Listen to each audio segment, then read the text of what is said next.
Assalamualaikum warahmatullahi wabarakatuh. Alhamdulillahilladzi hadana lihada wa ma kunna linahtadiya laula an hadana Allah. Asyhadu an la ilaha illallah wahdahu la syarika lah wa asyhadu anna Muhammadan abduhu wa rasuluhu la nabiyya ba'dah. Wa qala Allah Ta'ala fi kitabil karim, a'udzu billahi minasyaitonir rajim, bismillahirrahmanirrahim, wa in ta'uddu ni'matallahi la tuhsuha. Alhamdulillah, sampai hari ini Allah masih lembutkan hati kita. Allah masih ringankan langkah kaki kita. Allah masih karuniakan kesempatan kita untuk bertemu dengan super bulan ini, bulan yang teristimewa dalam satu tahun, yaitu bulan Ramadan. Karena banyak orang yang pengen bercita-cita pengen ketemu Ramadan tapi nggak ketemu Ramadan, artinya sudah dipanggil ke rahmatullah.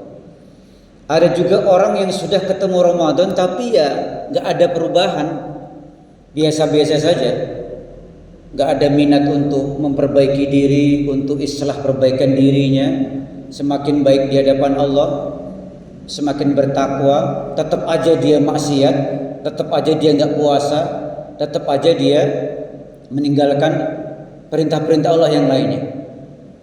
Di Indonesia ini kan ada beberapa versi, Bapak Ibu sekalian.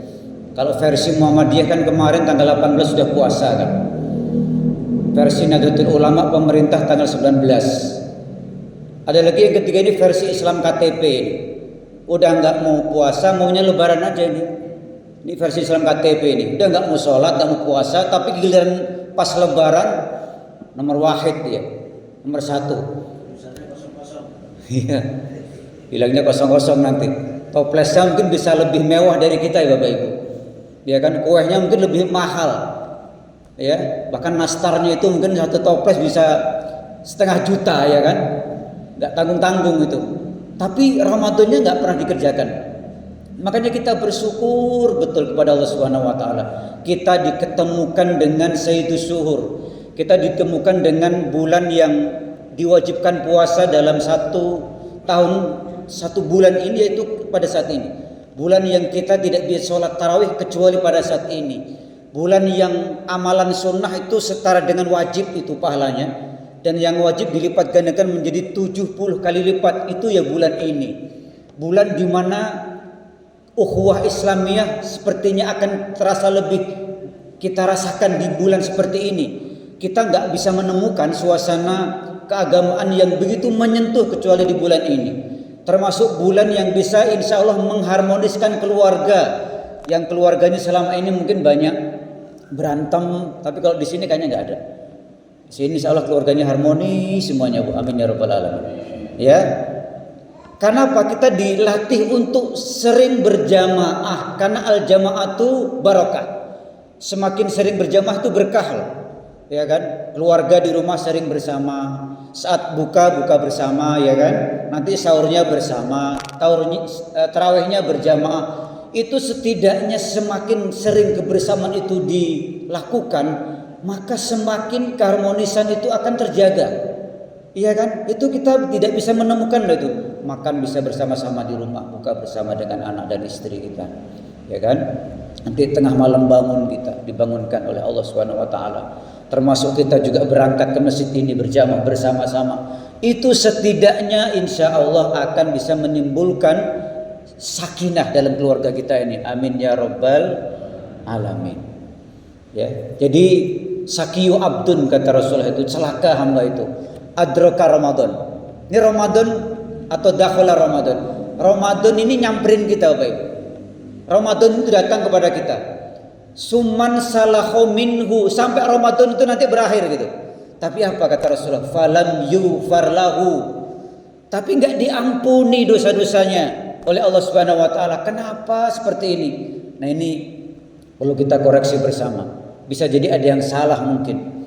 Dia puasa tapi masih berdusta. Dia puasa masih bermaksiat. Dia puasa masih memakan harta yang haram. Masih menyakiti orang lain. Masih menipu dan sebagainya. Itu bisa jadi salah satu di antaranya. Atau hak puasanya tidak dijaga. Karena puasa yang paling gampang itu ya hanya ninggalin makan, minum sama hubungan badan. Itu yang paling gampang. Inna ahwana shaum tarkut ta'am wasyarab wasahawat. Jadi yang paling gampang itu puasa itu. Tapi bagaimana agar seluruh anggota badan kita ini ikut berpuasa? Dan masalah hadirin, ternyata tidak hanya kita umat Islam loh yang berpuasa itu, atau manusia. Ada hewan-hewan yang pada waktu-waktu tertentu mereka ini juga berpuasa. Tapi puasanya bukan karena lillahi ta'ala. Kalau kita kan setiap malam kan baca niat itu Bapak Ibu. Nawaitu sauma ghadin an adai fardi syahri ramadhana hadisanati lillahi ta'ala. Kalau hewan kan enggak, dia puasanya bukan karena lillahi ta'ala. Juga bukan karena pengen bertakwa kepada Allah kan enggak. Tapi hewan ini puasa untuk pertama bisa memperbanyak keturunan. Yang kedua bisa untuk bermetaforfosis kalau nggak salah ya, bahasa apa itu? Bahasa biologi ya Pak Haji ya. Untuk perubahan. Ada binatang yang kuat Bapak Ibu. Ini kalau kita ke tanah suci mungkin baru bisa ya. Onta itu ternyata saat perjalanan jauh itu sering tidak menemukan sumber makanan ya kan. Beda sama kita mau ke daerah selusupan sana kan, kanan kiri rumput, kanan kiri singkong ya kan. Kalau perjalanan bayangin di dataran Arab itu kan hampir gurun semuanya. Itu kan sering dipakai untuk kendaraan unta itu. Unta itu ternyata bisa mampu nggak makan minum itu sampai 8 hari Bapak Ibu. Kita kira-kira sanggup nggak 8 hari nggak makan minum? Sehari aja Pak Ustadz ngecek terus kadang-kadang kan jalan kayak orang mabuk itu kadang-kadang itu. Itu bisa 8 hari nggak puasa itu Bapak Ibu. Ya, bisa bertahan karena memang sumber makanan susah didapat unta itu. Tapi beruntungnya unta itu punya punuk unta namanya Bapak Ibu. Ternyata punuk unta itu mampu menyimpan 40 kg lemak dalam tubuhnya itu. Ya. Itu bisa berkurang sedikit demi sedikit, bahkan semakin dia berkurang semakin berat badannya juga semakin habis, semakin berkurang juga. Itu cadangan lemak itu dalam unta itu, di punuk unta itu, Bapak Ibu. Semakin dia kecil punuk untanya itu, berarti semakin sedikit juga dia tenaganya, semakin berkurang juga kehidupannya itu. Bisa 8 hari berpuasa itu unta itu. Itu binatang pertama Bapak Ibu. Yang kedua ayam betina Bapak Ibu. Ada yang di sini punya ayam enggak? Yang melihara ayam. Ayam betina itu Bapak Ibu, itu saat dia mengerami angkrem, ya kan, telur-telurnya itu ayamnya itu, mboknya itu bisa sampai berminggu-minggu itu. Bisa sampai 3 minggu itu saya baca itu. Kenapa? Biar suhu badan ibunya itu hangat, telur-telur yang diraminya itu dalam keadaan baik sempurna, saat lahir nanti juga tidak mati. Coba kalau ayam itu suatu saat angkrem itu, tahu-tahu dia pengen keluar gitu kan. Nah, pengen jalan-jalan gitu. Dari sebelah umpamanya kan. Enggak jadi itu telurnya itu, Bu. Bisa jadi telur itu busuk, telur anak yang dilahirkan juga bisa mati. Makanya khusyuk betul itu ayam betina itu saat mengerami telur-telurnya, ya kan. Baru nanti ketika anaknya sudah lahir, dia akan protektif sekali terhadap anaknya, menjaga betul, ya, dilatih anaknya untuk berjalan ke sana kemari. Siapa yang berani menggoda atau mengganggu anaknya itu, ya kan, akan disikat sama ibunya itu. Ayam betina itu puasa ternyata itu. Tapi tadi Bapak Ibu sekalian, puasa binatang bukan seperti kita. Mereka puasanya juga tidak harus di bulan Ramadan. di waktu-waktu tertentu. Ya, itu untuk menjaga kelangsungan hidupnya. Ular contohnya ini, ketiga ular. Ular itu untuk menjaga kelangsungan hidupnya Bapak Ibu, itu perlu mengganti kulit namanya itu. Namanya nelung sungi itu Bapak Ibu. Itu nelung sungi. Itu mengganti kulit. Tapi untuk mengganti kulit itu tidak semerta-merta gampang, enggak. Ular itu harus berpuasa dulu itu ternyata itu. Ya, berpuasa dulu beberapa minggu itu. Baru setelah puasanya baik, nanti kulitnya ngelupas. Tapi kita saksikan Bapak Ibu, ular itu kan puasa, setelah puasa, sebelum puasa kan gak ada perubahan kan. Namanya ular, sifatnya keras, suka menyerang, kasar. Ya kan? Yang dimakan apa sajalah. Ketemu bayi bisa bayi dimakan, ya kan? Ketemu kodok dimakan, bahkan manusia pun bisa dimakan. Keras sifatnya, keras sangar kan begitu ya. Nama, wajah, bergeraknya ya, menjalarnya itu nggak ada perubahan setelah puasa ini. Kita bandingkan dengan binatang yang kedua ini, ulat Bapak Ibu. Ulat itu binatang perusak alam loh itu ulat. Makannya rakus sekali daun-daunan itu. Tapi setelah perutnya kenyang, kita perhatikan ulat itu Ibu sekalian, dia akan mengasingkan diri. Dia akan membungkus badannya, ya kan?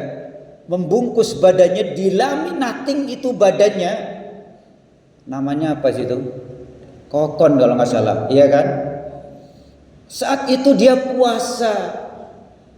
Tidak makan, minum, hawa nafsu ditinggalin Bapak Ibu, mengasingkan diri. Iya kan? Pokoknya hal-hal yang berbau duniawi, makanan, syahwat segala macam ditinggalin semuanya Pak. Gantung dia itu Pak. Kita saksikan saat menjadi ulat itu, kita pasti akan jijik melihat ulat itu. Iya kan? Tapi setelah 3 minggu kemudian Bapak Ibu, 3 minggu kemudian kita bisa saksikan ulat itu akan berubah total, iya kan? Pertama dari wajah. Sebelumnya ulat yang menjijikkan, orang mungkin malas untuk mandang. Ketika 3 minggu kemudian dia akan berubah wajahnya menjadi kupu-kupu. Bu senang lihat kupu-kupu enggak Bu? Senang Bu ya. Kalau pengen lihat itu di Bandar Lampung itu ada Bu, di Kemiling ada taman kupu-kupu itu Bu. Ya, sebelum pantai itu kalau nggak salah. Kalau kelewatin sana mungkin mampir Bu sekalian. Ciptaan Allah itu ada taman kupu-kupu itu. Setelah taman rusak, sedikit ada taman kupu-kupu di Kemiling Bapak Ibu. Kalau ibu-ibu sekarang saya lihat itu senangnya perginya ke pantai terus Bapak Ibu. Iya kan? Arisan keluarga pantai. Habis lebaran pantai. Mau puasa aja kemarin ada ibu majelis taklim ke pantai lagi. Iya kan? Nanti reunian sama teman-teman sekolah pantai lagi. Ya silakan. Tadabur alam, tapi silakan, masih banyak ciptaan Allah yang lainnya gitu. Pertama wajahnya berubah total, ya kan? Dari ulet menjadi kupu-kupu. Orang sudah tidak takut. Kupu-kupu itu umurnya nggak panjang Bu, Bapak Ibu, nggak panjang. Saya baca cuman nggak nyampe lebih dari 2 bulan loh kupu-kupu itu. Tapi setiap orang yang melihat itu pasti akan senang loh itu, bahagia dia. Ya Allah, dari yang kecil sampai yang besar itu senang.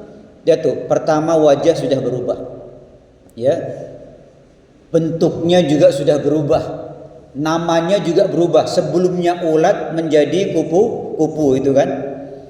Cara bergeraknya juga berubah. Sebelumnya dia menjalar, pemakan makanan yang rakus, tumbuh-tumbuhan daun itu. Kan rakus banget itu. Tapi setelah itu apa yang diambil? Saripati madu. Kupu-kupu itu yang dimakan itu. Setiap bunga yang ditempel dan gak ada yang rusak bunga itu. Gak ada yang rusak kupu-kupu itu. Berubah semuanya. Tabiatnya juga semakin baik. Tidak pernah kasar keras, beda dengan ular tadi. Ular tadi setelah puasa, sebelum puasa ya sama aja, namanya sama, tabiatnya sama, cara bergeraknya sama, sifatnya sama. Ulat ini berubah total.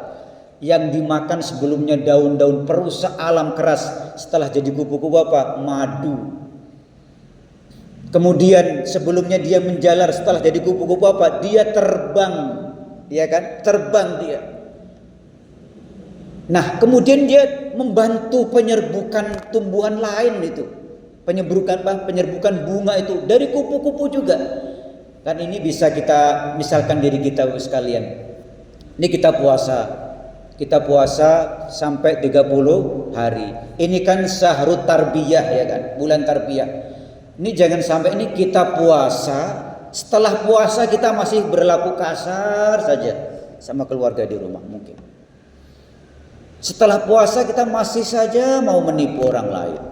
Apa bedanya nanti kita sama ular itu tadi, Bapak Ibu, itu maksudnya. Ya. Setelah puasa kita masih menipu saja. Iya kan? Makanya kata Rasulullah tadi, sakiyu abdun, celaka hamba itu. Dakhala alai Ramadan. Jadi Ramadan datang kepadanya, suman salaho minhu, sampai berlalu tapi falam yughfar lahu, tapi dosa-dosanya tidak diampuni oleh Allah Subhanahu wa taala. Kita tidak harus menjadi kupu-kupu Bapak Ibu sekalian, tapi setidaknya sifat-sifat itu bisa kita tiru. Artinya apa? Ada perubahan dalam diri kita. Ya kan, setelah puasa itu. Karena memang puasa itu tujuannya jelas Bapak Ibu. Kita akan diistimewakan oleh Allah Subhanahu wa taala. Al-Hujurat ayat 13, inna akramakum indallahi atqakum. Jadi orang yang paling mulia itu yang paling bertakwa kepada Allah Subhanahu wa taala, dan ternyata puasa ini wasilah terbaik agar kita menjadi orang yang bertakwa kepada Allah Subhanahu wa taala. Bagaimana takwa itu akan kita bisa raih ketika puasanya asal-asalan? Karena hadisnya jelas Bapak Ibu, man shoma ramadhana imanan wa ihtisaban ghufira lahu ma taqaddama min dhanbi. Siapa yang puasa karena Allah dan mengharap pahala dari Allah karena iman, Allah ampuni dosa-dosanya yang telah lalu. Jadi puasanya karena Allah, bukan karena yang lain. Karena ada orang yang puasa, ini saya puasa lah besok mau ngapa? Nawaitu shauma ghadin lilangsing, umpamanya gitu Bapak Ibu. Saya tak puasa biar badan saya langsing. Ini harus kita tinggalkan. Saya puasa besok karena gak enak sama mertua. Saya tak puasa besok gak enak sama tetangga. Tapi sebagaimana niat kita tiap malam itu harus kita niatkan itu. Jadi nawaitu shauma ghadin an adai fardhi Ramadan di sanati lillahi ta'ala. Harus benar-benar karena Allah Subhanahu wa taala. Jadi pertama, agar puasa kita ini menjadi baik, puasa benar-benar karena Allah Subhanahu wa taala, bukan karena tujuan lain. Kalau badan tambah sehat, jiwa tambah tenang, bonus dari Allah. Iya kan? Kita tambah tenang nih dengan puasa ini. Kayaknya perut ini kalau dibuat lapar kayaknya tambah nikmat gitu untuk ibadah. Dan itu sudah benar kata Luqman. Ya bunayya idzam tala'atil maidatuh namatil fikrah, kata Luqman kepada anaknya, hai anakku, jika perutmu itu terlalu kenyang dengan makanan maka tidurlah pikiran. Wa harasatil a'dau anil ibadah. Kemudian anggota badanmu itu pasti akan malas bergerak untuk ibadah. Ya, wazala sawfal qalbi. Hilanglah kejernihan hati itu. Makanya puasa itu termasuk wasilah Bapak Ibu sekalian, hidup kita semakin baik di hadapan Allah, semakin tenang, enggak gerusah-gerusu, ya kan? Semua merasakan yang sama. Orang kaya yang biasanya makan enak harus juga lapar-lapar juga di bulan puasa ini. Itu saja Bapak Ibu yang bisa kami sampaikan. Mudah-mudahan puasa kita tinggal berapa hari Pak? Masih lama ya? Masih lama Bapak Ibu. Masih 27 hari lagi. Hah? Oh 26 hari lagi ya kan, 26 hari lagi, masih lama. Artinya kesempatan untuk memperbaiki terus ibadah puasa kita ini insya Allah masih panjang ya kan. Dan mudah-mudahan gelar yang kita dapatkan nanti selain ghufira lahu ma taqaddama min dhanbi, juga kita mendapatkan gelar la'allakum tattaqun. Demikian wal afa minkum ihdinas siratal mustaqim. Wassalamualaikum warahmatullahi wabarakatuh.